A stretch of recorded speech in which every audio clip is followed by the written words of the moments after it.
El tema es muy claro en cuanto al tema de jubilaciones y pensiones. Con la decisión que se tomó ayer, se corre el riesgo futuro de que no se paguen las pensiones a los jubilados y pensionados. En los últimos 15 años, este mecanismo que existía hasta el día de ayer, permitió acumular alrededor de 100 millones de pesos en los últimos 15 años. ¿De dónde se van a obtener esos 100 millones de pesos para los siguientes 15 años? Porque los fondos de pensiones son inversiones de largo plazo. ¿Quién los va a aportar? El ayuntamiento no dio ninguna respuesta ayer, no generó ni propuso algo tan claro como se tiene establecido hoy. Lo que puso es una expectativa de rifas y sorteos, que la verdad es una vacilada. Para el Partido de Acción Nacional es una vacilada proponer eso, cuando tú ya tienes un mecanismo bien establecido. Algo sólido hubiera sido que el ayuntamiento hubiera dicho, mira, mientras encontramos algo sólido, vamos a aportar nosotros ese 4% que no van a aportar los pensionados, lo vamos a poner nosotros. Pero ni siquiera van a poner el 4%. Falta ponerle en claro y falta que se proponga y que verdaderamente se establezca y se ejecute. Ahorita es algo que está en el aire. Es como decirle a alguien, oye, salte de tu casa, te voy a conseguir un terreno y luego te voy a hacer una casa. ¿Sí? La persona que está en la habitación te va a decir, primero pues ponme, construirme la casa y luego me salgo. Aquí también ya le quitaron 8 millones de pesos anuales a ese fondo. ¿Quién los va a poner? Lo que dice el ayuntamiento, te voy a buscar un mecanismo a ver cómo te genero ese dinero. Pero no se tiene. Entonces,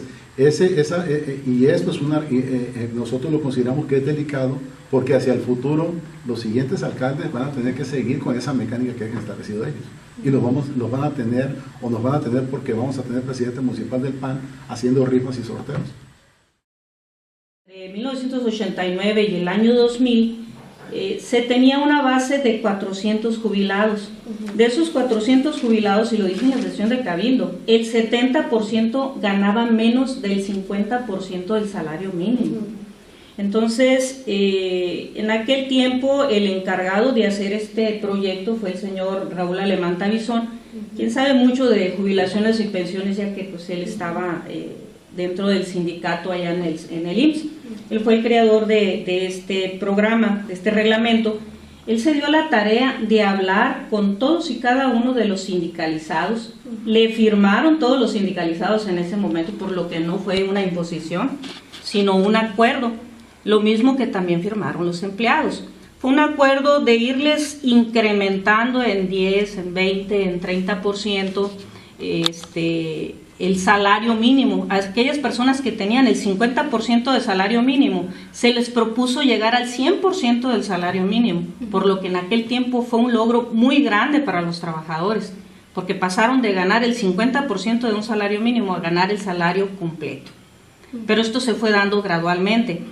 Para ello, el artículo 31, precisamente, el que se deroga en su fracción cuarta, nos habla de que para lograr ese fondo de jubilaciones y pensiones tendría que haber una aportación del 4% de los jubilados y otro 4% pondría el municipio. Entonces, si tú lo derogas, obviamente que estás extinguiendo la obligación de ambas partes en cuanto a la aportación.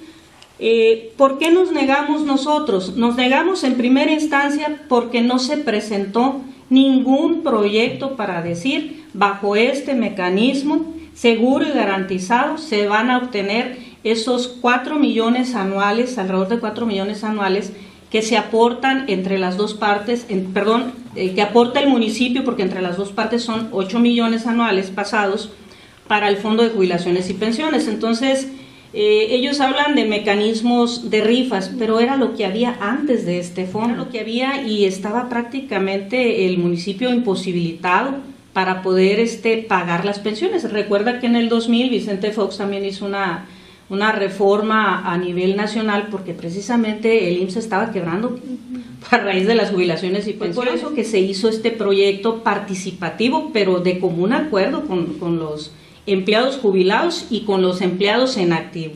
Y entre los 1052 nos aportan un poco más de 4 millones de pesos para que sean dinámicas estas pensiones y que puedan actualizarse en el momento en que entra en vigor el salario mínimo. En ese momento se tienen que incrementar, o sea que con el régimen que estaba pasado.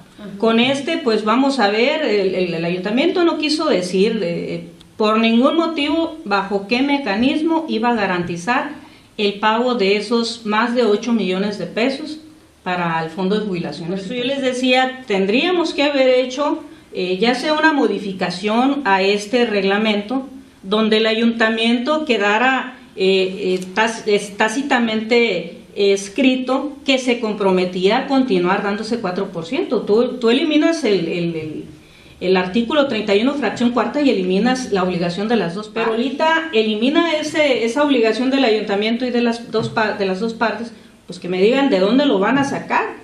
Si ahorita estamos pagando casi alrededor de 200 millones de pesos anuales por concepto de ADEFAS y por concepto de nada más servicio de pago de intereses a instituciones bancarias.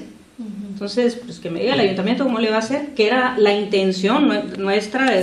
Tu servidora tuvo a bien aclararles a los pensionados que mi intención era beneficiarlos. De hecho, les pregunté, ¿están conscientes de que corren el riesgo de que sus pensiones ya no sean dinámicas? Que no se vayan a actualizar si los mecanismos que puedan establecer en un futuro no garanticen el pago. Pero pues bueno, se respeta la decisión de ellos. Mi intención en todo momento y la del partido pues ha sido velar por los trabajadores jubilados del ayuntamiento y de que haya un mecanismo claro establecido que obligue no nada más a esta administración, sino a las que vengan a futuro, para que siempre tengan garantizado la actualización de sus pensiones.